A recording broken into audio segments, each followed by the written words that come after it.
मला हा आजार झाला त्यावेळेला ह्या दोन बोटांची पायाच्या 2 बोटांची माझे सेन्सेस गेले होते कंप्लीट.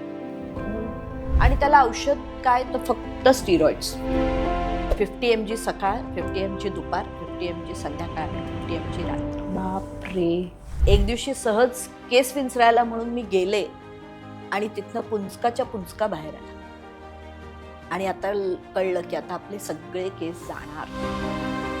माझ्या डॉक्टरांनी आईला सांगितलं होतं की हिला भरवावं लागेल, खाणार नाही.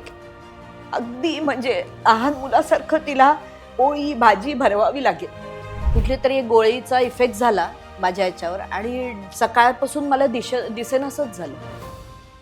हा सगळा काळ झाल्यानंतर लग्न आणि त्यातही लव्ह मॅरेज. खरं सांगायचं तर मी ठरवलं होतं ह्या आजारातनं उठल्यावर की आपण लग्न नाही करायचं. कारण असं झालं होतं की या स्टिरॉइड्समुळे की तुला मुलंच नाही होणार असं सांगितलं. लग्न झाल्यावर मी त्याला म्हटलं, समीर मी तुला एक सांगू का, काही झालं तरी आपल्याला मूल होईल. पहिल्याच ह्याच्यात मला 2 मुली राहिल्या, पण नाही, 7व्या महिन्यात माझ्या 2 मुली गेल्या. तुम्हाला तुमच्या फॅमिलीचा सपोर्ट कसा होता, नवऱ्याचा सपोर्ट कसा होता, सासू सासरे, तुमचे आई बाबा, या सगळ्यांनी कसा सपोर्ट केला तुम्हाला? जेव्हा माझ्या मुली गेल्या त्याच्यानंतर माझे सासरे माझ्या नवऱ्याला म्हणाले, कशाला हे करता, दत्तक घ्या ना सरळ.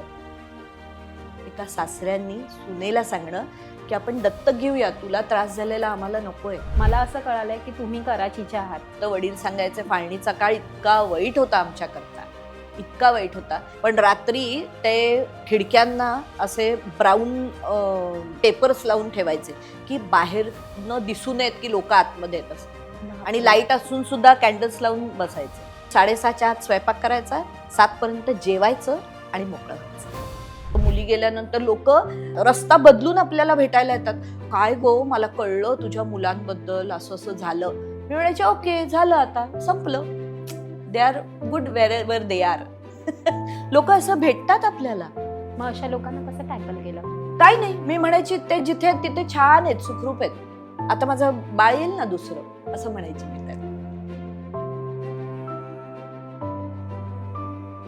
नमस्कार मंडळी, तुम्हा सगळ्यांचं लोकमत सखीमध्ये खूप खूप स्वागत आहे. आयुष्य प्रत्येकाची वेगळी परीक्षा कायम घेत असतं.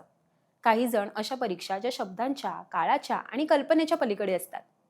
आजच्या सुपर सखीच्या भागात सहभागी होत आहेत अभिनेत्री इरावती लागू. एक गंभीर आजार आणि अपार दुःख अनुभवल्यानंतर स्वतःला त्यांनी कसं सावरलं, जगण्याचा अर्थ नव्याने त्यांनी कसा शोधला आणि आज त्या असंख्य महिलांसाठी प्रेरणास्थान ठरल्या आहेत. आजचा संवाद वेदनेभोवती नाही तर वेदनेतून उभं राहण्याच्या त्यांच्या ताकदीभोवती आहे. ताई, खूप खूप स्वागत तुमचं लोकमत सखीच्या सुपर सखी या कार्यक्रमामध्ये. सगळ्यात आधी कशा आहात? मी खूप मस्त मजेत आहे. आणि खूप छान वाटतं तुम्हाला इथे पाहून आणि आम्हाला खूप आनंद होतो की तुम्ही आजच्या आमच्या भागामध्ये सहभागी होताय. सायली, खूप खूप धन्यवाद लोकमत सखीमध्ये मला बोलवलं याबद्दल. आणि आज आपल्याला वेगळ्या इरावतीताई आपल्याला पाहायला मिळणार आहेत. आणि इरावतीताईंचा प्रवास सोपा नव्हता, खूप कठीण प्रवास होता. पण ह्या प्रवासाकडे मागे वळून पाहताना काय सांगाल, काय भावना आहेत मॅम तुमच्या? असं बघायला गेलं तर भावना ॲज सच म्हणशील तर खूप वेगळ्या आहेत. कारण आपण म्हणतो ना की एक सरळ रोड असतो ज्याला अनेक स्पीड ब्रेकर्स असतात, पण ते स्पीड ब्रेकर्स पार करून आल्यानंतरचा जो एक आनंद असतो, आणि आता मागे वळून बघताना आश्चर्य वाटतं की एवढे स्पीड ब्रेकर्स आपण पार केले, तर शक्य होतं आपल्याकडनं. पण हो, आपण ते केलेत आणि एक आपण म्हणतो ना, एक नवी उभारी येऊन पुढे जाण्याची ताकद मिळते. हे त्या स्पीड ब्रेकर्सकडे बघून मिळते असं मला वाटतं. वयाच्या 18व्या वर्षी जसं आपण बोलत होतो मगाशी, आणि बोलताना एक नव्या इरावती सापडल्या आपल्याला. आणि ते स्ट्रगल खूप म्हणजे वेगळ्या लेवलचं असतं की एक गंभीर आजार आणि त्यातून कदाचित ही मुलाखत मला वाटतं एक्सक्लुझिव्ह असेल, लोकांना ह्यातून खूप गोष्टी कळणार आहेत आणि त्याच्यानंतर एक इन्स्पायरिंग स्टोरी बाहेर पडणार आहे. एक गंभीर आजार आणि त्याच्यावर मात केली, त्या आजाराबद्दल आपण बोलूयातच, पण ह्या सगळ्यावर मात करतानाचा प्रवास कसा होता तुमचा? खूप कठीण होता सायली, खूप कठीण होता. कारण वयाच्या 18व्या वर्षी एखादा आजार होणं हे इतकं गंभीर असतं ना, आणि तो आजार कळल्यानंतर तो पार करेपर्यंत म्हणजे दिस फाईट वॉज फॉर 5 years. 5 वर्ष. आणि मला वाटत नाही 5 वर्ष ही कमी वर्ष असतील. कमी असतील असं. हो. झाल्यानंतर आणि ते बरं होईपर्यंत हा प्रवास फार फार कठीण होता. रादर पहिल्यापासून सांगायचं म्हणजे तर मी 10वीत असताना एका सिरियलमध्ये काम केलं. हो. दुनिया रंगरंगीले नावाची सिरियल जी दूरदर्शनला होती. अशोक हो. समेळांनी ती डिरेक्ट केलेली होती. वा. त्यात मी पहिल्यांदा काम केलं होतं. हम्म. आणि तेव्हाच मी एक शिबिर आमच्या इथे सुरेश लाड म्हणून होते, त्यांच्याकडे शिबिर केलं होतं त्यावेळेला. हा. आणि ते शिबिर केल्यानंतर असं ठरवलं की आपल्याला ऍक्टिंग खूप छान जमतंय, म्हणजे असं त्याच्याकरता काही खास कोशिश करावी लागत नाहीये. रादर ऍक्टिंगला कधी कोशिश करावी लागत नाही, ते कारण तुमच्या रक्तातच इनबिल्ट आणि रक्तात भिनलेलं आहे म्हणजे लागू. लागू या आडनावाने रक्तात भिनलेलं आहे. आणि त्याच्याकरता फार अशी काही कोशिश करावी लागत नाही असं मला जाणवत होतं. आणि त्याच्यातच मला पहिलं अभिनयाचं पारितोषिक, राज्यनाट्य स्पर्धेचं पारितोषिक मला मिळालेलं. अचानक महिलांची स्पर्धा होती, त्याच्यात आमच्याकडे एक मुलगी गळली. तर मला सर म्हणाले की इरावती तू इकडे काम कर. म्हटलं सर उद्या आहे हे कॉम्पिटिशन आणि मी आज एंट्री करायची. तर म्हणाले की हां काय हरकत आहे कर. रात्रीच स्क्रिप्ट पाठ केलं आणि त्या भूमिका केल्या आणि त्याच्यात सुद्धा मला अवॉर्ड मिळाला. वा. तेव्हा असं कळलं की नाही आपण काहीतरी करू शकतो. हो. मग संमेळांकडे गेले. तिथे त्यांचं एक छोटंसं दादरला शिबिर होतं, ते केलं मी. आणि ते केल्यानंतर ते म्हणाले की मी तुला एका सिरियलमध्ये घेईन आणि ती ही दुनिया रंगरंगीली. वा. त्याच्यात अख्खा एपिसोड माझ्यावरती होता. वा. आणि तो झाल्यानंतर एक कॉन्फिडन्स आला होता की चला आता काम करूया. छोटासा स्ट्रगल चालू झाला की कुठे काम शोधायला जायचं का, हे करायला जायचं का असं. आणि त्यात हा आजार आला. आणि हा आजार एका रात्रीत आला खरं तर. आणि मला असं वाटतं ना, कुठल्याही आजाराला सिम्पटम्स असतात, आधी आपल्याला कळत असतं, पण आपलं की असं काहीतरी होईल हे माहिती नसतं.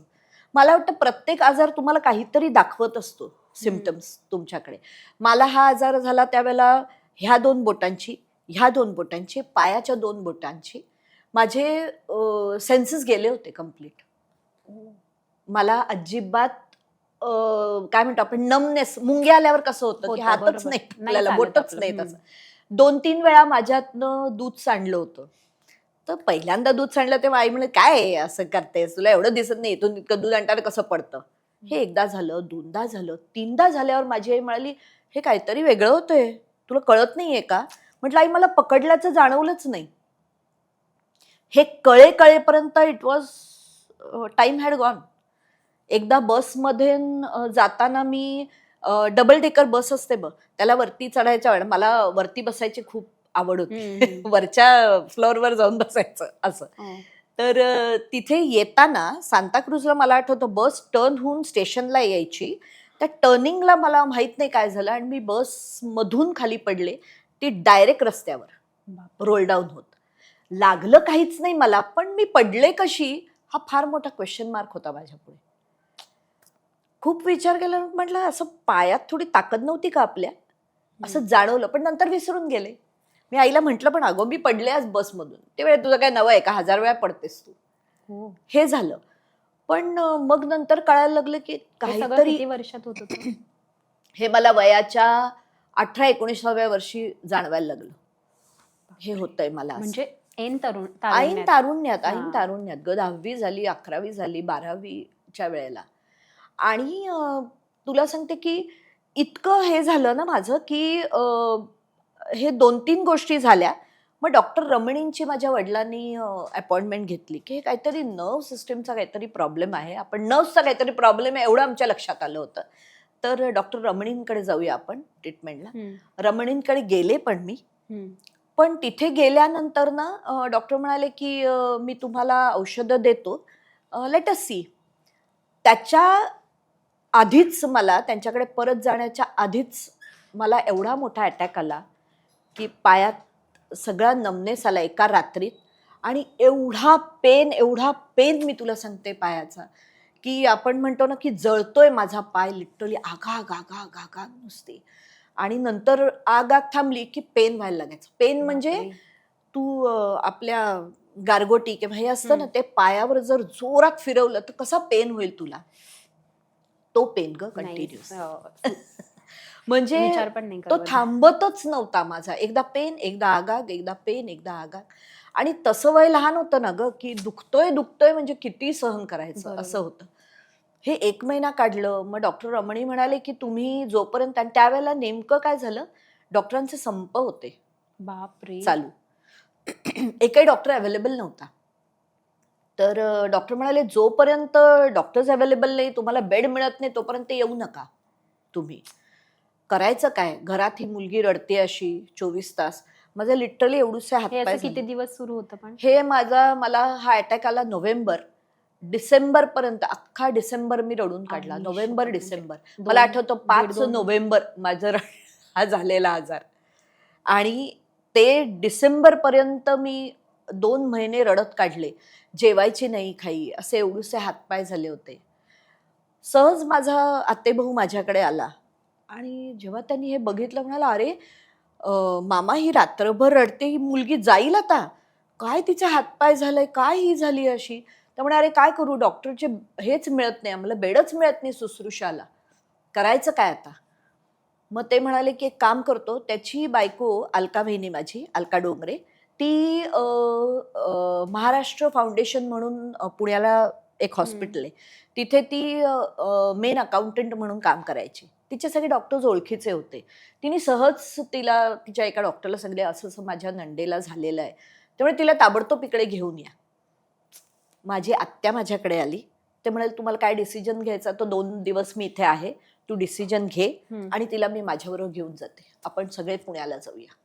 बापरे. आणि माझी पुण्याला रुबी हॉलमध्ये माझी ट्रीटमेंट झाली. तिथे 2च दिवस ॲडमिट होते, पण केसापासून पायाच्या नखापर्यंत सगळ्या टेस्ट झाल्या आणि त्याच्यात कळलं हा मोनोन्युरिटिस मल्टिप्लेक्स आजार आहे. म्हणजे काय, तर एक नर्व माझी डॅमेज झाली आणि त्या नर्वला अटॅच असलेल्या जेवढ्या व्हेन्स आहेत त्या सगळ्या ब्लॉक झालेल्या आहेत. थोडक्यात मी म्हणायची ट्रॅफिक जॅम झालाय माझ्या पायाचा. आणि मग त्यामुळे होणारे हॉर्न म्हणजे पेन, प्रचंड पेन, आणि नर्व्सचा हा पेनच असतो. बाकी तुम्ही काहीच नाही. जळजळ, आघात आणि पेन, हे 2च गोष्टी होतात. त्यामुळे ते होतच होतं. ॲडमिट झाले तिकडे 5 दिवस, सगळ्या टेस्ट झाल्या. एक टेस्ट मला आठवते Sayali, it was so danger test. म्हणजे मी ही टेस्ट आत्ता पण परत केली होती मध्यंतरी. ती शॉक टेस्ट असते. म्हणजे एवढ्या सुया ते पायामध्ये घालतात तुमच्या आणि शॉक देतात तुम्हाला कळायला की किती आतपर्यंत ती नर्व चालू आहे. बापरे. तर ह्या पायाचा, म्हणजे ह्या पायावर जेव्हा केलं तेव्हा पाय असा खटकन उडत होता जेव्हा ते शॉक देत होते त्यावेळेला. पण हा पाय उडत नव्हता माझा. There was no sensation on this leg at all. आणि मला इतकी हा पाय उडत नाही, आणि मला भीती काय वाटली की ह्या पायाला असंच झालं आणि अजून काही झालं तर. पण हा पाय उडतच नव्हता, कारण त्याला सेन्सेशनच नव्हतं ह्या पायाला. अजूनही सायली माझ्या पायाला सेन्सेशन नाही. मी चालते ती माझ्या विल पॉवरवरती, ह्याच्यावर चालते. क्या बात आहे पण. इतके वर्ष आज. पण कोणाला कळत नाही काय हे आहे ते. पाय ठेवताना मला जरा जपून ठेवायला लागतो. दरवेळी नवं प्लेस असली की मी फार सांभाळून चालते. खाली बघून चालते की कोणी पडू नये आपण अशी. बापरे पण. पण ती टेस्ट झाली तेव्हा त्यांना कळलं की हा आतपर्यंतच्या व्हेन हिच्या डॅमेज झालेल्या आहेत. आणि त्याला औषध काय, तर फक्त स्टिरॉइड्स. फक्त पेन कमी करणं हाच त्यांचा एक उद्देश होता. बाकी ते म्हणे आम्ही नर्व्स तर काय परत आणू शकत नाही तुझ्या. तुला चालता येईल, पळता येईल, सगळं करता येईल. तो पेन थांबला की तुझं सगळं होईल. पण हे व्हायला मला जवळजवळ 4 वर्ष लागली. आणि त्याच्यात होणारे सिम्पटम्स एवढे भयानक होते, काय सांगू तुला. केस जाणं, कारण प्रचंड प्रमाणात स्टिरॉइड्स. म्हणजे मी जवळजवळ, मला आठवतं 50 mg सकाळ, 50 mg दुपार, 50 mg संध्याकाळ आणि 50 mg रात्र. बापरे. एवढं घेत होते. आणि हे जेव्हा 15-20 दिवस घेतल्यानंतर एक दिवशी सहज केस विंचरायला म्हणून मी गेले आणि तिथनं पुंचकाच्या पुंचका बाहेर आला. आणि आता कळलं की आता आपले सगळे केस जाणार. खूप गंभीर होतं ग. 18व्या वर्षी हे कळणं फार फार कठीण होतं माझ्याकरता. आणि परत मून फेस झालेला. त्यात बरं 18 वर्ष सरून गेलो होतो मी, 20 वर्षाची झाले होते. आणि केस जाणं, मून फेस होणं, गोरी पान, गोरी चुटुक्क झाले होते कारण बाहेरच पडत नव्हते. तेच एक मला फार कौतुक वाटायचं. किती गोऱ्या झालो, किती गोऱ्या झालो असं वाटायचं. आणि मून फेस म्हणजे हे सगळं असं मस्त फुललेलं. कारण एरवी मी इतकी बारीक होते ना, त्यामुळे मला ते जाडेपण आय वॉज एन्जॉईंग इट की जाडी झाली मी आता, जाडी झाली. पण त्याच्यात एक सिम्पटम्स असे होते की एकदा मला आठवतं माझ्या डॉक्टरांनी आईला सांगितलं होतं की हिला भरवावं लागेल, ही खाणार नाही काही.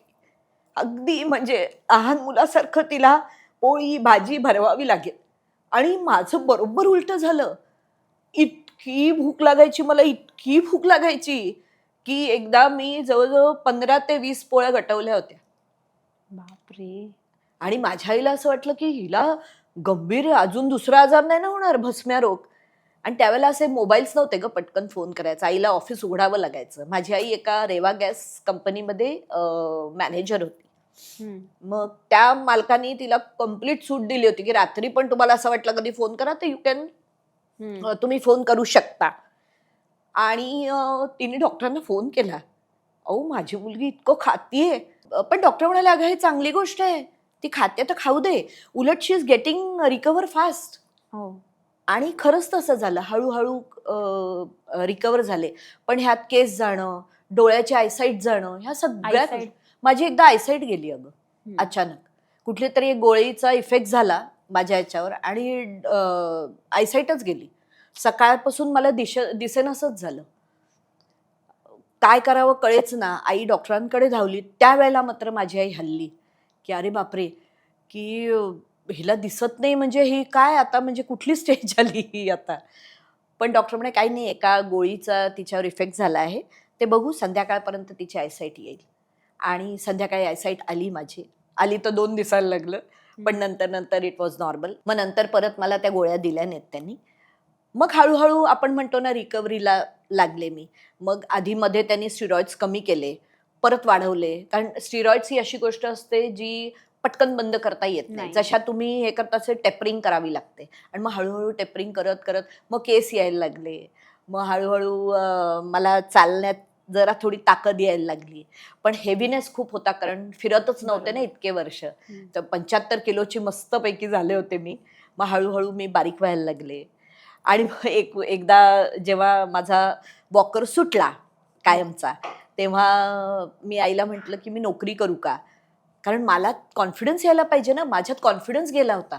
बरोबर. कशी मी नाटकात काम करू, कशी मी हे करू असं वाटायचं. कोण घेणार मला असं वाटायचं. आणि मला नेहमी रस्त्याने चालताना असं वाटायचं, बस वगैरे आली की वाटायचं ही बस आपल्या अंगावर आली तर खूप भीती वाटायची. मग हा कॉन्फिडन्स येण्याकरता मी आईला न सांगता एलाइट अकॅडमीमध्ये अर्ज केला. बापरे. आणि मला बोलवणं आलं क्या बात आहे. नोकरीसाठी. तर मी आईला म्हटलं आता आलंय, आय हॅव टू गो. ताई म्हणाल जाऊन ये. आणि गेले ट्रेननी. तिथे गेल्यावरती मी त्यांना सांगितलं की मला असं मी आता ह्या आजारातनं उठते आहे, पण मला जॉबची गरज आहे. ते म्हणाले की पैशाची गरज, पैशाची नाही, कॉन्फिडन्सची गरज आहे. पैसे नाही दिलेत तरी चालतील, मला कॉन्फिडन्स माझा बिल्डअप करायचा आहे. आणि तिथे नोकरी केली. पण ती नोकरी करता करता मी राज्यनाट्य स्पर्धेतनं कामं सुरू केली. आणि काय पाहिजे का कलाकाराला. आमच्या अंबरनाथला कस्तुरी कला संच होता. त्या कस्तुरी कला संचमध्ये माझं नाव घातलं. ते छोट्या छोट्या नाटकात विशाखा सुभेदार होती त्याच्यात. हा होता महेश सुभेदार, तिचा नवरा. तो माझा मित्र आहे चांगला. तो माझ्या नवऱ्याचाही मित्र आहे चांगला. तिथेच मला माझा नवरा भेटला. त्यामुळे त्याच्यावरच येणार होती पुढचा प्रश्न, तोच होता. हा सगळा काळ झाल्यानंतर लग्न आणि त्यातही लव्ह मॅरेज, ती स्टोरी ऐकायला आवडेल. खरं सांगायचं तर मी ठरवलं होतं ह्या आजारातनं उठल्यावर की आपण लग्न नाही करायचं. कारण असं झालं होतं की या स्टिरॉइड्समुळे मला सांगितलं होतं की तुला मूल नाही होणार. त्यामुळे माझं गर्भाशयाचा सगळा प्रॉब्लेम झाला होता की तुला मुलंच नाही होणार असं सांगितलं होतं. पण आपण म्हणतो ना की एक विलपॉवर असते, मला वाटतं ही प्रत्येक बाईमध्ये असते. आपण म्हणतो ना की नाही मला मूल होईल असं मला नेहमी आतून वाटायचं. जर डॉक्टर म्हणतात तरी I will have my child असं नेहमी वाटायचं. पण हे कॉन्फिडन्स जो पार्टनर असेल त्याला द्यायला पाहिजे ना. हे सगळं होत असताना काय झालं, एकदा कस्तुरी कला संचमध्ये ना मी पायऱ्यांवरनं खाली पडले आणि त्यावेळेला माझा नवरा तिथे होता. त्यावेळेला तो माझा नवरा नव्हता झालेला, तो माझा मित्र होता चांगला. ओके. आणि मी थरथरताना, मी घाबरलेली बघून त्यांनी मला सावरलं. त्याला माहिती होतं, अख्ख्या अंबरनाथला माहिती होतं मला काहीतरी झालेलं आहे. कारण माझे वडील मला वरांड्यात आणून बसवायचे आणि मी संध्याकाळचा तो टाइमपास करायची. येता जाणाऱ्यांचे गप्पा मार, कोणी कोणी थांबायचं, गप्पा मारायचं माझ्याशी, असं हे होतं. त्यामुळे प्रत्येकाला माहिती होतं काहीतरी हिला झालेलं आहे. तेव्हा त्यालाही माहिती होतं की काहीतरी हिला गंभीर आजार होऊन गेलेला आहे असा. तेव्हा त्याला कळलं की मला एक्झॅक्टली काय झालं होतं. आणि मग आमचं रादर तिथेच त्याला आपण म्हणतो ना काळजी घेणं चालू झालं. आणि मग त्यांनी मला आमचं प्रपोज असं नाही झालं, पण तो म्हणाला की मला तू आवडतेस, as I would like you to be in my life partner. पण मी त्याला म्हटलं, त्याला सांगितलं सगळं की असं असं आहे. तर तो म्हणाला काय होतं, इतके लोकांना मुलं नाहीत, तर आपल्याला झालं तर काय फरक नाही पडत, सगळ्यांची मुलं आपलीच मुलं. पण कसं असतं की हे ना प्रेमात असतो आपण, ह्याच्यात असतो तेव्हा ठीक होतं. पण आपल्या वयातल्या आपल्या बरोबरच्या मुलांना जेव्हा मुलं व्हायला लागतात तेव्हा मग आपल्याला कुठेतरी असं वाटतं की अरे यार, आपण त्यावेळेला चांगला पार्टनर शोधला असता तर आज आपल्यालाही मुलं असतं. आणि मी त्याला म्हटलं, तू मजेने सुद्धा काही बोललं असतं ते it will hit me very bad. तर आपण 1 वर्ष थांबूया, त्यातून तुला कोणी पार्टनर मिळाल तर यू गो. कारण मी माझ्या मनाची ऑलरेडी तयारी केलेली आहे. तुला कोणी मिळाली तर तू गो अहेड विथ इट. आणि मला वाईट पण नाही वाटणार, कारण मला कोणाचं आयुष्य बर्बाद करायचा काहीही अधिकार नाहीये. तर तो म्हणाला ठीक आहे. आम्ही वर्षभर खूप चांगले मित्र राहिलो. कोणाला आमच्या ग्रुपमध्ये एवढे होते पण कोणालाही कळलं नाही त्यावेळेला की आम्ही दोघं प्रेमात होत असं. आणि 1 वर्षांनी येऊन तो दारात उभा राहिला माझ्या. तुझं काय, माझं ठरलेलं आहे, मला तुझ्याशीच लग्न करायचं. मग मी माझ्या आई वडिलांना सांगितलं. त्यात सुद्धा गंमत, मी माझ्या वडिलांना सांगितलं तर म्हणाले छान मुलगा आहे ना तो, काय हरकत आहे. तर मी म्हटलं शी बाबा, मला असं वाटलं तुम्ही नाही म्हणाल, मग मी रुसून बसीन, मग मी म्हणेन मला ह्याच मुलाशी लग्न करायचं. ते कसं हे असतं ना त्यावेळेला. तर बावण्याला नाही, तो चांगला आहे, फक्त त्याला ह्या आजाराची माहिती आहे की नाही, आम्हाला त्याला सांगितलं पाहिजे. मग आई वडिलांनी त्याला घरी बोलवलं, त्याला हे सगळं सांगितलं. तर तो म्हणाला पण माझी तयारी, तिने मला ऑलरेडी सांगितलेलं आहे, I am ready for it. आणि आश्चर्य म्हणजे माझ्या सासू सासऱ्यांनी सुद्धा ह्याच्यात मला एक्सेप्ट केलं. अजून काय हवं ग, ही देवाचीच कृपा आहे म्हणायची, स्वामींचीच कृपा म्हणायची. त्यांनी मला एक्सेप्ट केलं हे सगळ्यातून. आणि आमचं लग्न झालं. लग्न झाल्यावर मी त्याला म्हटलं, समीर मी तुला एक सांगू का, काही झालं तरी आपल्याला मूल होईल. मला कुठेतरी असं माझी विल पॉवर सांगते की we will have a child. मग आम्ही डॉक्टर्सकडे गेलो, पण सगळ्या डॉक्टरनी हेच सांगितलं की नाही होणार असं. पण एक डॉक्टर असे मला भेटले, डॉक्टर अविनाश फडणीस, ज्यांचं ऑयस्टर अँड पर्ल एवढं मोठं हॉस्पिटल आहे पुण्याला. त्यांचा 98% सक्सेस रेट आहे. त्यांनी मला सांगितलं की yes you will have a child, पण तुम्हाला IVF बेबी करावे लागेल. You will have a child, no problem. फक्त तुम्ही तुमच्या ह्या डॉक्टरकडनं लिहून आणा की तुला दिवस असताना, कारण इट इज अ हेवी होणार तुझं वजन, तर ते पायावर जर आलं तर आणि परत हा आजार झाला तर कॅन इट बी ट्रीटेड. त्या डॉक्टरांनी सुद्धा, डॉक्टर इच्छापुरिया म्हणून आहेत, त्यांनी लिहून दिलं yes I will treat her if. आधी एक तर होणारच नाही म्हणाले, पण झाला तर आय विल ट्रीट हर. तेव्हा मी मजेने त्या दोन्ही डॉक्टरांना म्हटलं तुमच्या दोघांच्या भांडणात माझा जीव जायचा. पण नाही असं झालं. येस, सगळं छान झालं. पहिल्याच ह्याच्यात मला 2 मुली राहिल्या. पण काही कारणाने 7वा महिन्यापर्यंत सगळं ओके झालं आणि 7व्या महिन्यात माझ्या बेबीज रप्चर, एक बेबी रप्चर झाली त्याच्यातली. त्याच्यात सुद्धा मी 1 महिना फाईट केलं. म्हणजे इतकं झालं होतं ना की आता सलाईन लावायला जागाच नव्हती माझ्या हातापायांमध्ये.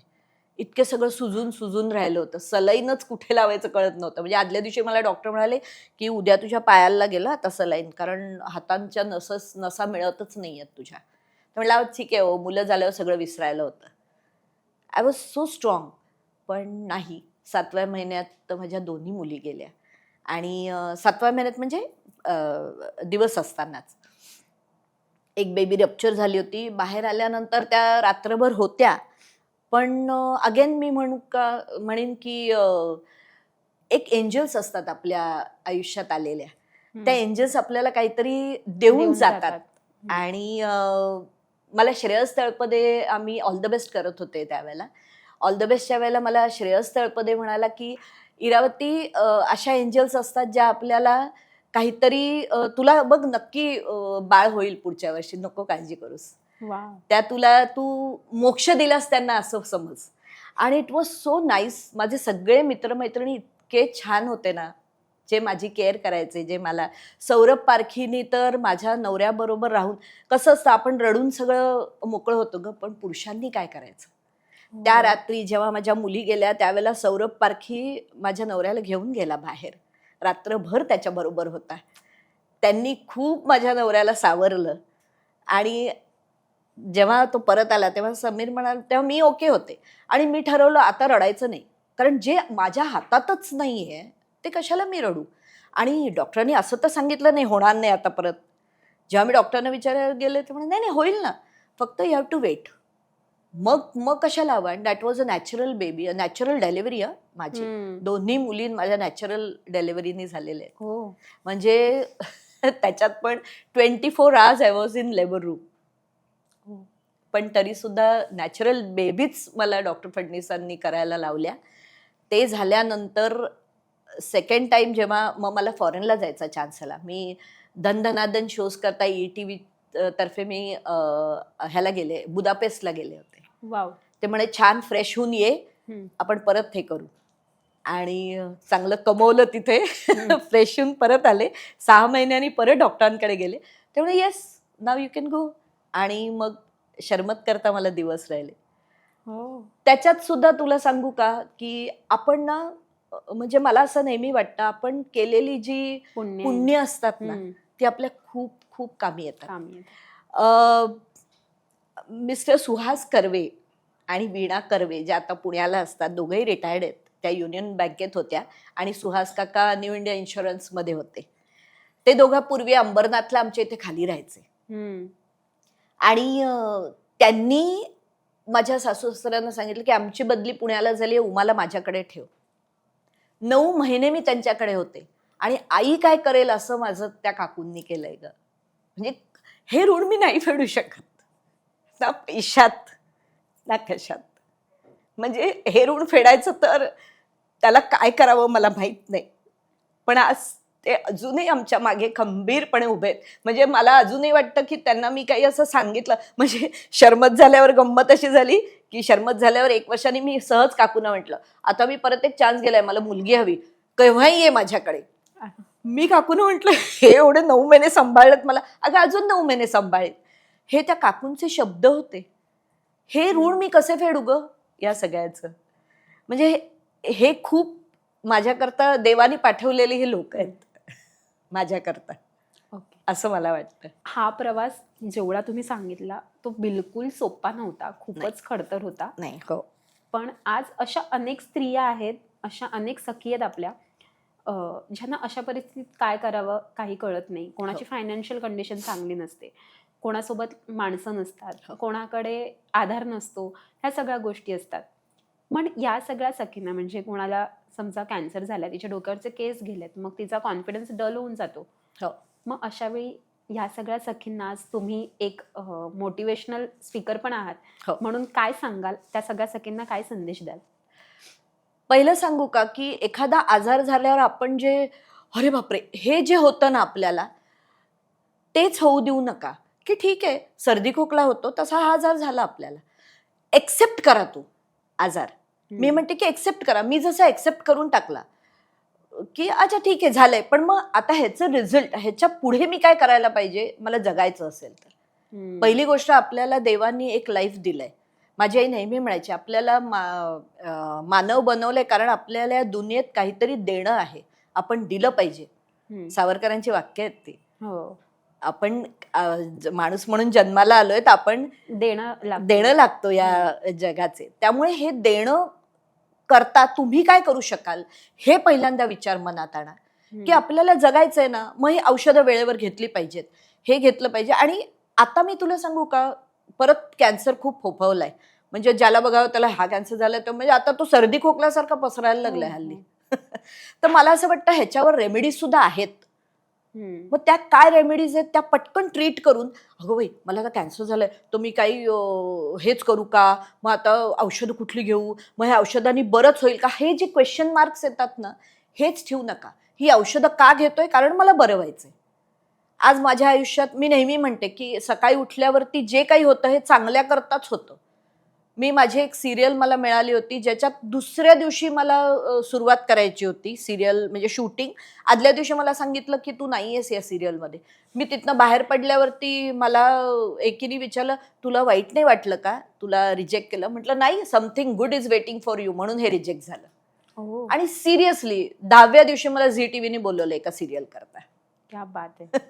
तुम्ही किती कॉन्फिडंट आहात, कारण ना माझ्या मते देव आपली परीक्षा घेत असतो. आपण त्या परीक्षेत किती तारले जातो हे देव बघतो बरोबर. आपल्याकडे. त्यामुळे आपण किती स्ट्रॉंग राहायचं असतं आणि कशी फाईट करायची असते हे आपल्यावरती असतं. आणि हे लोक येतात, मला आठवतं मुली गेल्यानंतर लोक हे बदलून येतात, रस्ता बदलून आपल्याला भेटायला येतात. काय गो, मला कळलं तुझ्या मुलांबद्दल, असं असं झालं. मी म्हणायचे ओके, झालं, आता संपलं. They are good wherever they are. लोक असं भेटतात आपल्याला. मग अशा लोकांना कसं टॅकल केलं? काय नाही, मी म्हणायची ते जिथे आहेत तिथे छान आहेत, सुखरूप आहेत. आता माझं बाळ येईल ना दुसरं, असं म्हणायची मी त्यांना. आणि त्या आ वाचून बघत राहायचं. त्यांना अशी अपेक्षा असायची की मी 2 टिप्पं गाळीन त्यांच्या पुढे आणि ते आणि काहीतरी होईल, मग मी त्या मला आधार देतील. मी उलटं करायचे, मीच त्यांना आधार द्यायचे. अहो रडू नका, माझं सगळं चांगलं होणार आहे, असं मीच म्हणायचे त्यांना. म्हणजे मला भेटायला यायच्या बायका अगदी कधी रुमाल न घेतल्या, अगदी मोठे मोठे टॉवेल्स घेऊन यायच्या की तिच्याकडे गेल्यावर आपल्याला रडता येईल. काय नाही, मी हसत त्यांना सगळं सामोरे जायचे. हेच आहे ना, हेच पॉझिटिव्ह थिंकिंग आपल्याकडे पाहिजे. कॅन्सर झालेल्या बाईकडे कशाला जाता भेटायला? जाऊच नका ना. गेल्याने काय तुम्ही करता, तिला अजून दुःखात पाडता. नेहमी मी ज्यांच्याकडे कोण जातं ना त्यांच्याकडे मी भेटायला जात नाही. नंतर भेटल्यानंतर हाय हॅल्लो करते, कारण ऑलरेडी ते दुःखात असं तुम्ही त्यांना अजून दुःखात पाडता. यार कशा करता? जायचंच नाही अशा ठिकाणी. ती बरी होणार आहे, कशाला जाऊन भेटायचं आणि जाणार आहेस का म्हणून विचारायचं, हे होतं ना. त्यापेक्षा मी तर म्हणते कोणाला भेटायला जाऊ नका. हा, तिला अशा प्रकारे मदत, काय ग कशी आहेस, गोळ्या बिळ्या चालल्यात ना, नीट घेतेस ना, घे, यू आर फाईन. आता माझी एक मैत्रीण आहे, तिला आता कॅन्सर झालेला आहे. मी तिला एकदाही भेटायला गेले नाही, तिला एकदाही सांत्वन केलं नाही. तिला म्हटलं तू बरी होणार आहेस, कधी मला भेटायला येतेस ते सांग. तिचा परवा मला फोन आला, इरावती माझे 2 इंजेक्शन कमी झाली. अगं म्हटलं सगळी इंजेक्शन बंद होणार आहेत तुझे, कधी येतेस भेटायला ते सांग. हे पॉझिटिव्ह थिंकिंग द्या ना. तिच्या बरोबर जाऊन बसून रडण्यात काय अर्थ आहे? त्यामुळे बी पॉझिटिव्ह इन ऑल वेज. सकाळी उठल्यावर देवाला नमस्कार करा, म्हणा की हे तू मला जग दाखवतोयस. आज कित्येक लोक असतात की त्यांना सकाळी उठलं सकाळ सुद्धा दिसत नाही, रात्री झोपेत जातात. अरे देवाला थँक करा की सकाळी उठल्याबरोबर कराग्रे वसते लक्ष्मी का म्हणायचं असतं आपल्याकडे. त्याच्याच करता सकाळी उठून देवाला नमस्कार करा, हसत उठा आधी मुळात. आपण गजर मी एक किती छान चेहरा आहे तुमचा, नुसता हसरा चेहरा आहे. मी आल्यापासून नोटीस करते. म्हणजे एवढा दुःखातही एवढं छान हसून ते. हा, मी म्हणते की सकाळी उठल्यावर हसा. आणि उलट मी म्हणते सकाळी उठल्यावरती ना देवाला थँक करा. म्हणा की अरे इतकं सुंदर आयुष्य दाखवतोयस, एवढं सुंदर जग दाखवतोयस तू मला. आंधळ्या लोकांना जग दिसत नाही आणि ते हसत असतात आणि आपल्याला दिसून आपण रडत असतो. त्यामुळे कराग्रे वसते लक्ष्मी म्हणा, देवाला थँक म्हणा. सकाळी उठल्यावरती पहिलं न्यूज बघू नका, सगळ्या न्यूज खोट्या असतात. न्यूज चॅनल मध्ये असू दे, न्यूज चॅनलवर असलं तरी न्यूज शेवटी न्यूज आहेत ना त्या. नॉर्थ ईस्ट वेस्ट साऊथ ज्या न्यूज आहेत त्या काय सगळ्या चांगल्या असतात असं नाही. कोणी बलात्कार केलेले, कोणी वाघानी खाल्लेलं, कोणी हे केलं, बरं ते त्यांचं काम करत असतात. हो, आपण काय ऑन करायचं आहे आपल्याला. सिरियल्स, मी सिरियलमध्ये काम करत असताना सांगते, तुम्हाला काय घ्यायचं त्या सिरियल मधनं बघा. सासवा बरोबर उलट घेतात. बघ ही कशी बोलली, बघ तिचं काय झालं. सासू सासू होईल तेव्हा बघितलं. पण सांगायचा उद्देश असा की तुम्ही काय घेणं आहे अपेक्षित. मी नेहमी मला माझी एक मैत्रीण मला म्हणते, तुझं सगळ्यांशी कसं पटतं, आमचं हिच्याशी नाही पटत. ही फार असं बोलते. मी म्हटलं तिच्यातली चांगली गोष्ट घ्या ना, वाईट तिच्याच जवळ ठेवा. प्रत्येका माणसामध्ये चांगल्या गोष्टी असतातच. माझं सगळ्यांशी पटतं कारण मी त्यांच्या नादालाच लागत नाही. बाकीच्या जे चांगलं आहे ते मी उचलते, वाईट आहे तिच्याच पशी ठेव. आणि वाईट चांगलं ठरवणारे तुम्ही कोण आधी. बरोबर. हे वाईट आहे हे चांगलं आहे ठरवणारे तुम्ही कोण? जे चांगलं आहे ते चांगलं आपल्याला कळतं ना, आणि की हे चांगलं आहे. सायलीकडे चांगलं काय आहे, तर ती छान बोलते, तिच्यातला कॉन्फिडन्स घ्या ना. ती चांगली दिसते, ती कशी आपली अटायर चांगलं ठेवते हे घ्या ना. बाकीचं काय वाईट आहे हे बघायलाच जाऊ नका. म्हणजे तुम्हाला वाईट गोष्टी चांगल्याच गोष्टी दिसतात, मला मला वाईट काहीच दिसत नाही. किती छान. सो आता थोडंसं वेगळं वळूया. मला असं कळालंय की तुम्ही कराचीच्या आहात, पाकिस्तानी आहात. अरे बापरे. अगं मी लागू आहे ग माहेरची. हो, पण तिकडचा काहीतरी संबंध आहे हो. तुमच्याशी. आणि रादर माझे आजी आजोबा पाकिस्तानामध्ये राहायचे, कराचीमध्ये राहायचे. माझे आजोबा बँक ऑफ इंडियामध्ये बँक ऑफ इंडियामध्ये मॅनेजर होते. आणि माझी आजी आणि आजोबा तिकडे राहायचे. माझ्या वडिलांचा जन्म, माझ्या आत्या, दोन्ही आत्यांचा जन्म आणि माझ्या काकांचा जन्म तिथे झालेला आहे. ओ. माझे सगळ्यात मोठे काका पायलट होते.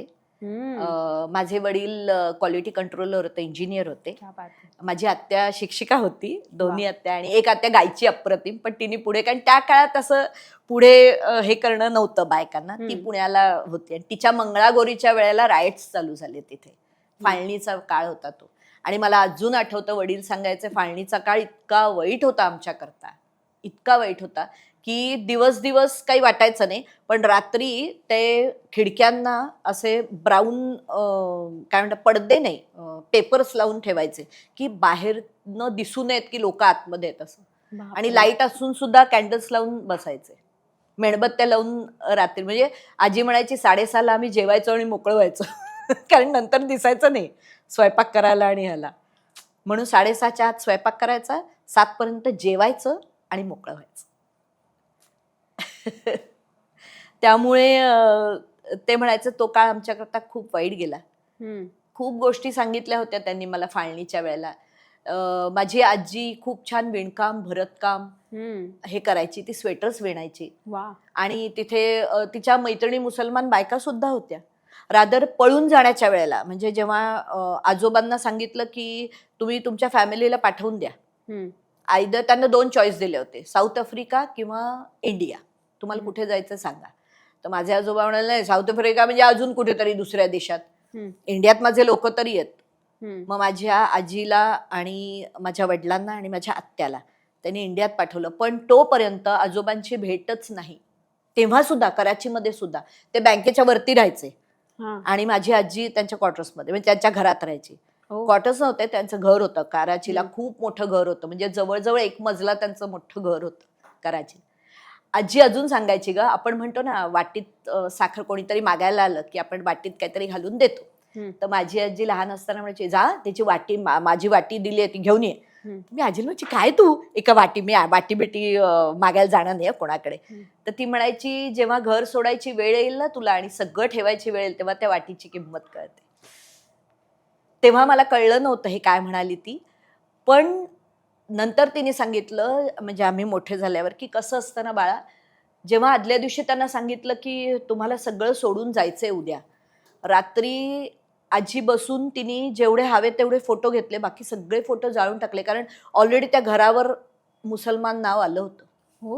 हो, कारण असं होतं, त्यांनी सांगितलं होतं इथे जर मुसलमान अटॅक करायला आले तर तुमच्यावर अटॅक नको व्हायला, म्हणून ऑलरेडी ते नाव टाकलं होतं त्यांनी. आणि त्याच्यानंतर ते लोक निघताना आजीला बुरखा घालून निघायला लागलं. ते बापरे. मग तो कुठून आणला, शिवून वगैरे? मी म्हटलं ना, शिवून नाही, तिच्या ओळखीचे खूप होते. तिने खूप जणांचं, अगेन आपण जी कर्म करतो, जे चांगलं करतो त्याचं आपल्याला रिटर्न मिळत असतं. त्यांचीच गाडी, त्यांनीच आजीला आणि मुलांना एअरपोर्टवर सोडलं. कोणी? त्यांचे जे फॅमिली फ्रेंड होते, मला त्यांचं नाव नाही माहिती, त्यांनीच एक बॅग घेऊन आली आजी फक्त. एवढं मोठं घर. मला आठवतं ती मला म्हणाली की त्या रात्री मी सगळ्या माझ्या फर्निचरला, माझ्या कपाटांना असा हात लावून आले, कारण हे आता मला परत मिळणार नाही ना. कधीच नाही. किती कठीण असेल तिच्याकरता हे सगळं सोडून येणं, जे संसार चालू असताना दोघांनी मिळून केलेलं असतं आपण सगळं, आणि एका रात्री तुम्हाला सांगतात तिकडनं हालायला पाहिजे, ते सगळं सोडून येणं. बरं, आली तर तिच्याकडे फक्त तिकीट होतं, माझ्या बाबा आणि आत्याकडे तिकीट नव्हतं. त्यामुळे तुम्ही एअरपोर्टवर येऊन बसा, तुम्हाला मिळेल. बापरे. एअरपोर्टवर आले तर तिकडचं लोक म्हणाले छोड दो ना इनको, हम संभालेंगे इनको. आता माझी आजी म्हणाली आधी सुरी मी त्यांच्यावर चालवीन आणि मग माझ्यावर चालवीन, पण ह्यांना इथे सोडणार नाही. आणि माझी आत्या खूप सुंदर होते दिसायला, घारी गोरी. तर पण एक आडनाव काय त्यांचं सांगते, फाळके काहीतरी आडनाव होतं त्यांचं. ते माझ्या आजीला म्हणाले की आम्ही दोघंच आहोत, आम्हाला नंतर तिकीट मिळेल, तुम्ही ही तिकीटं घेऊन पुढे व्हा, मुलांना घेऊन पुढे व्हा, कारण आमचं इथे कोणीच नाही आहे, ना आमचं नातेवाईक आहेत ना आम्हाला कोणी आहे, आम्ही दोघंही अनाथ आहोत, आम्ही लग्न केलेलं आहे, आम्ही इथे राहिलो काय, आमचं कोणी पुढे पाश नाही आहे, त्यामुळे राहिलो काय गेलो काय आम्हाला काही फरक पडणार नाही, तुम्ही तिकीटं घेऊन पुढे व्हा. म्हणून ती तिकीटं मिळाली. गोडसे गोडसे त्यांचं आडनाव. ओके. त्यांनी तिकीटं दिली आणि त्या तिकिटावर माझ्या आणि काका पायलट असून सुद्धा ही अवस्था होती. बापरे. काकांना भेटू दिलं नाहीये, फॅमिली प्लेनमध्ये पण भेटू दिलं नाही त्यांना. नाही जाने का उधर, आप फ्लाईट चलाव. आणि माझ्या काकांनी असे अनेक लोकांना कराची टू इंडिया आणलेलं आहे. त्यावेळेस बाबा मला खूप सांगायचे, खूप खूप तो पण काळ मग तिकडे तुमच्या बाबांची शाळा वगैरे? मराठी शाळा होती त्यांची. हो हो कराची मध्ये? हो, त्यावेळेला तर सगळा मुंबई इलाका होता ना, हो. तो सगळा मुंबई इलाका होता, कराची पासून ते इथपर्यंत सगळा. तर हा सगळी स्टोरी आणि हे सगळं इन्स्पायरिंग तर आहेच, पण या सगळ्यामध्ये ना आपण पुन्हा पहिल्या प्रश्नावर जाऊया. मगाशी आपण जे बोललो, तुम्हाला तुमच्या फॅमिलीचा सपोर्ट कसा होता, नवऱ्याचा सपोर्ट कसा होता, सासू सासरे, तुमचे आई बाबा, या सगळ्यांनी कसा सपोर्ट केला तुम्हाला? कारण करिअर सुद्धा आहे, त्यात ह्या सगळ्या गोष्टी होत्या, त्यात मुलांचं हे सगळं, आणि ह्या सगळ्यामध्ये फॅमिली सपोर्ट कसा होता? खरं सांगायचं तर त्याकरता आय एम ब्लेस्ड. कारण मी म्हटलं ना, देवानी काही माणसं माझ्याकरता खरंच पाठवली आहेत असं मला वाटतं. माझ्या नवऱ्याचं आणि आमचं जेव्हा लग्न झालं त्यावेळेला माझ्या सासऱ्यांना माहिती होतं. जेव्हा माझ्या मुली गेल्या त्याच्यानंतर माझे सासरे माझ्या नवऱ्याला म्हणाले, कशाला हे करता, दत्तक घ्या ना सरळ. एका सासऱ्यांनी सुनेला सांगणं की आपण दत्तक घेऊया, तुला त्रास झालेला आम्हाला नकोय. वा. हे किती मोठं आहे. म्हणजे दोन्ही सासू सासऱ्यांनी मला एवढा प्रत्येक बाबतीत सपोर्ट केलाय ना, काय सांगू तुला. म्हणजे शर्मत झाल्यानंतर सुद्धा जेव्हा मी परत करिअर स्टार्ट करायचं ठरवलं तर मला सासऱ्यांनी विचारलं, तू परत करणार आहेस ना सुरू तुझं करिअर? म्हटलं हो बाबा. तर म्हणे मग त्याला आमची सवय कर, मुलाला, नाहीतर मग शर्मतला कशी सवय होईल आमची सवय कर, म्हणजे तू जात जा हळूहळू बाहेर. हे माझ्या सासऱ्यांनी मला सांगितलं. ते सांगू ना, प्रत्येक बाबतीत आमच्या मागे असे खंबीरपणे असे, एक पैसा असेल तर होते एक, आणि म्हणून मला असं वाटतं ना की एकत्र कुटुंब असणं का गरजेचं आहे. हा, आता वाद नाही का, अगं आईशी वाद होतात आपले, तर मग सासूशी वाद, तर ती तर दुसऱ्या घरातनं आलेली आहे. एका घरातल्या बायका भांडतात, आई आणि मुलगी भांडते, तर सासूशी वाद होणारच, कारण दोन वेगळ्या विचारांची जेव्हा बायका एकत्र येते वाद होणारच. पण माझं असं म्हणणं की तुम्ही ठरवायला पाहिजे वाद ते किती कोपाला न्यायचे किंवा काय समजून घ्यायचं त्याच्यात.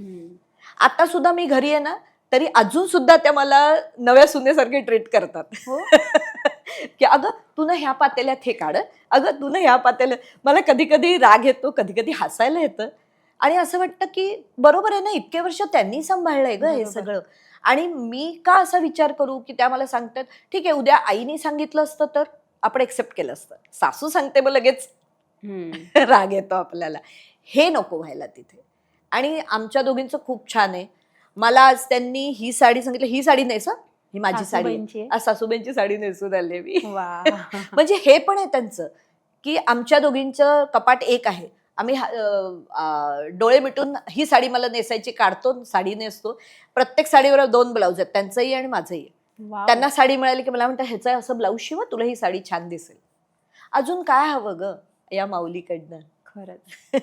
तेव्हा आपण ठरवायचं असतं की आपण कसं वागलं पाहिजे, काय चांगलं. अगेन मी म्हटलं ना की कोणातनं काय चांगलं आहे ते घ्या ना, वाईट त्यांच्यापाशीच ठेवा. रादर मला सांगू का सायली, मला कोणामध्ये वाईट दिसतच नाही, सगळे चांगले आहेत यार. तुम्ही चांगलं घ्या ना प्रत्येकाकडनं.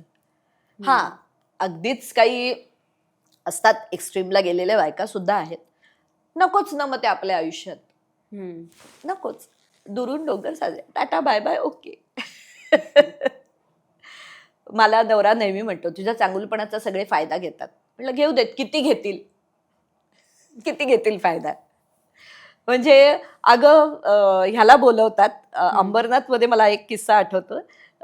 तो होता माझ्याबरोबर आणि एक काही जण आले होते मला बोलवायला, त्यांच्याकडे काहीतरी फंक्शन होतं. तर तुम्ही चीफ गेस्ट म्हणून या बोलवायला आले होते. तर त्यावेळेला अजून काही लोक होते, मी नावं नाही घेत, आपल्याच इंडस्ट्रीमधले. तर त्यांनी मला सांगितलं होतं आम्ही इतके कोट केलेत असं. तर मी ते म्हणाले की त्याच्यातले एक होते, ते मला म्हणाले पटकन की मॅडम तुम्ही किती घेणार असं. तर त्याच्यातले दुसरा म्हणाला अरे त्या अंबरनाथच्या आहेत, त्यांच्याकडनं काय घ्यायचं, त्यांना काय द्यायचं. बापरे. असं पण आहे.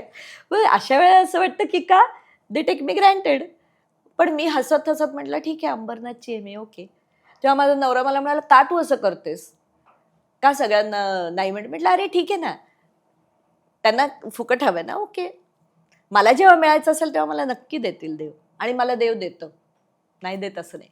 आता येतात, आता सिनियरिटी पण आहे, सिनियर पण आहे मी. त्यामुळे आता येतात माझ्याकडे लोक. परवा मीच माझ्याच शाळेत चीफ गेस्ट म्हणून गेले होते, इतकं कौतुक झालं माझं, कारण हे सगळी स्टोरी त्यांना माहिती झाली. टीचर म्हणाला आम्हाला माहित नव्हतं तू एवढं सगळं शाळानंतर एवढ्या सगळ्यातनं गेली आहेस असं. दिस इज एन इन्स्पायरिंग स्टोरी, पुस्तक लिहिलं याच्यावर मला म्हणाले. खरंच पुस्तक लिहायला पाहिजे तुमच्यावर. ते म्हणाले, म्हटलं नाही हो, एवढी मोठी, माझ्यापेक्षा अजून एवढे लोकांनी काय काय भोगलंय, मी तर काहीच नाही भोगलं असं मला वाटतं. त्यामुळे मी अजून इन्स्पायरिंग स्टोरीज वाचत असते की माझ्यापेक्षा अजून इतके लोक आहेत ना इंडस्ट्रीमध्ये, त्यांनी काय काय भोगून ते पुढे आलेले आहेत. असं वाटतं आपण काहीच नाही केलेलं. आताच तुम्ही उल्लेख केला की इंडस्ट्रीतल्याच काही लोकांनी, सो एक लागू सरनेम असणं, श्रीराम लागू तुमचे काका आहे बरोबर, आणि याचबरोबर रीमा लागू, श्रीराम लागू हे तुमच्या म्हणजे तुमचा परिवार आहे हा, कुटुंब आहे तुमचं हे. आणि एवढं मोठं नाव पाठीशी असताना होतं स्ट्रगल करिअरमध्ये कधी? स्ट्रगलपेक्षा काय झालं ना, त्यावेळेला एक तर दूरदर्शन होतं फक्त, आणि नाटकातनं मला ना एका मागोमाग एक कामं मिळत गेली. मला आश्चर्य वाटतं की मी या इंडस्ट्रीमध्ये आल्यानंतर मला जास्त स्ट्रगल करायला लागलं नाही. मला पहिलं नटसम्राट नाटक मिळालं, जे मी उषा नाडकर आणि राजा गोसावींबरोबर केलं. त्याच्यानंतर त्याच एका फंक्शनला बाळ कोल्हटकर अंबरनाथचे आहेत, त्यांनी अंबरनाथमध्ये बरीच नाटकं लिहिली आहेत. तिथे हेरंब गणपती आहे, त्या गणपतीला ते दरवर्षी येऊन ते नाटक द्यायचे आणि त्यांचा आशीर्वाद घ्यायचे. त्यामुळे ते आम्ही आणि ते एका डायसवर होतो की अंबरनाथचे जुने कलाकार आणि अंबरनाथची नवी कलाकार असं म्हणून आम्हाला दोघांना बोलवलं. त्यावेळेला मी बाळ कोल्हटकरांना भेटले, तेव्हा ते म्हणाले की मी लहानपण डेगादेव्या करतोय, त्यात तू शरयूचा रोल करायचंस. तिथे मला ते दुसरं नाटक मिळालं. त्या नाटकात विजय चव्हाण होते. मी गाते, मी वयवर्ष 4 असल्यापासून गाते. तर गात असताना मला ते म्हणाले की तू मोरूची मावशी आम्ही करणार आहोत, परत तू मोरूच्या मावशीत काम कर. आपण म्हणतो ना गुंफलं गेलं, दरवेळी कोणामुळे तरी मला नाटक मिळत गेलं. ऑल द बेस्ट मला मिळालं. त्याचे मी 600 प्रयोग केले आणि मला आठवतं मी 3-4 टीम्स बरोबर केलं. एक श्रेयस तळपदे, सतीश राजवाडे, राजू सावंत, वसंत अंजरलेकर, विवेक गोरे, पुण्याचे काही लोक होते, राजेश कोलन, नंतर हा पटवर्धन, आपला विजय पटवर्धन, ह्या सगळ्यांबरोबर वेगळे, सौरभ पारखी होता त्यात, ह्यांच्याबरोबर केले मी प्रयोग. म्हणजे असे प्रयोग करत करत करत ना मला काय म्हणतात त्याला, एक गुंफले गेले मी. प्रत्येक मला कुठल्या तरी नाटकातनं दुसऱ्या नाटकात, आणि जवळजवळ मला वाटतं माझा 10 वर्षाचा नाटकाचा प्रवास आहे. आज माझी 14 का 16 नाटकं झालेली आहेत. मुरंबा सारखी हिट सिरियल केली. मुरंबा, आभाळमाया, माझी पहिली आभाळमाया सिरियल. आभाळमाया पण? हो, आभाळमायामध्ये मी प्रीती शिरोडकर नावाचं कॅरेक्टर केलं होतं, ज्यात मी आविष्कार दारवेकरची कॉन्ट्रॅक्ट मॅरेज असणारी बायको होते. त्याचा एक किस्सा आहे. ट्रेनमध्ये त्यावेळेला एकदम फेमस झाले होते मी, कारण सिरियल ह्याच पहिली होती ना ती ह्याच्यावर अल्फा, त्यावेळेला अल्फा अल्फा होता, होतं. झीचा हा. अल्फा होता. हो. तर मी ट्रेननी जात होते आणि त्यावेळेला काही मोबाईल नाही की आपण मोबाईलमध्ये लक्ष घालावं. मी पुस्तक घेऊन राहायचे कारण मला फार बायका प्रश्न विचारायचे की तुमचे मिस्टर पण ह्याच्यात आहेत का, तुमचे हे पण त्याच्यात आहेत का, असं विचारायचे. म्हणून मी पुस्तक घेऊन वाचायचे की कोणी माझ्याशी बोलायलाच येऊ नये. हा. ते एक लहान मुलगा आपल्या आईला सांगत होता, ती बघ ती ना प्रीती शिरोडकर आहे. तर आई म्हणे कोण रे, गप्ती बहुतेक बघत नसावी सिरियल कारण ती ऑफिस मध्ये जात असेल. ती म्हणे काय तू बोलते, आई त्यांना आभाळमाया सिरियलमध्ये काम करतात असं तो तिला सांगत होता. वाव. आणि ते म्हणे ह्यांना कॉन्ट्रॅक्ट मॅरेज त्यांचं झालेलं. अरे बापरे. तेव्हा मला असं वाटलं की बापरे, आपण काय दाखवतोय मुलांना, की हे तो म्हणतोय लहान मुलगा ह्यांचं कॉन्ट्रॅक्ट, त्याला माहिती तरी असेल का हे काय. तर असे किस्से आहेत खूप की त्यांनी, मग मी त्याला म्हटलं तुला माहितीये का कॉन्ट्रॅक्ट मॅरेज मध्ये काय. नाही म्हटलं, मग कशाला म्हणतो, प्रीती शिरोडकर म्हण ना फक्त. असे होत असतील ना भरपूर किस्से. किस्से चिक्कार किस्से होतात. आहेत. विचारलं जातं की तुमच्या घरात अभिमान होत नाही ना, असंही विचारलं जातं. ओके. माझा नवरा फायनान्शियल ॲडवायझर आहे. त्याचे जवळजवळ 500 अधिक क्लायंट्स आहेत. वाव. तो छान फॉरेन क्लायंट्स आहेत त्याचे काही. त्यामुळे त्याचं खूप छान चाललंय मस्तपैकी. आणि म्हणून तो त्याचा बिझनेस आहे म्हणून माझ्या पाठीशी स्ट्रॉंगपणे उभा राहिलाय. नाही तर नोकरी असते तर मला नाही वाटत मी एवढं सगळं करू शकले असते. आता 10वीला सुद्धा मी मगाशी म्हटलं ना, माझ्या मुलाला एक छोटासा कौतुक सोहळा झाला. त्याच्यात मला विचारलं की तू एवढं सिरियल्स वगैरे करते, मग मुलाला कोण. म्हटलं माझं एक हे नाहीये, त्याचं कौतुक हे त्याचं कौतुक आहे म्हटलं. कारण त्याच्या आजीनी आणि त्याच्या बाबांनी हे त्याला सांभाळलेलं आहे. मी तर फक्त 5 दिवस घरी यायचे कारण शूटिंगच होतं माझं. हो. मी आता अनन्या सिरियल करत होते त्याच्या 10वीच्या वेळेला. हो. हां, आमची अनन्या दूरदर्शनला होती. त्यात माझं जवळजवळ 25 दिवस काम असायचं. त्यामुळे हो. 25 दिवस बाहेर राहायची. आणि आणि तुला सांगू का, अजून एक सांगायचं म्हणजे मी अंबरनाथहून इतके वर्ष काम केलंय हो. सायली. तेच विचारायचं होतं की कसं त्यात हा पायाचा प्रॉब्लेम. हो. अंबरनाथ ते मड म्हणजे मला एक दिवशी आमचे कलाकार म्हणायचे, "तू हसतेस कशी आल्यावरती?" म्हटलं, "इट्स ओके. रोज मरे त्याला कोण रडे? आपल्यालाच प्रवास करायचा ना, मग प्रवास करायचा." म्हणजे आभाळमायच्या वेळेला मला आठवतं मी गुजराती नाटक करत होते. मारे कई केहू छे नावाचं.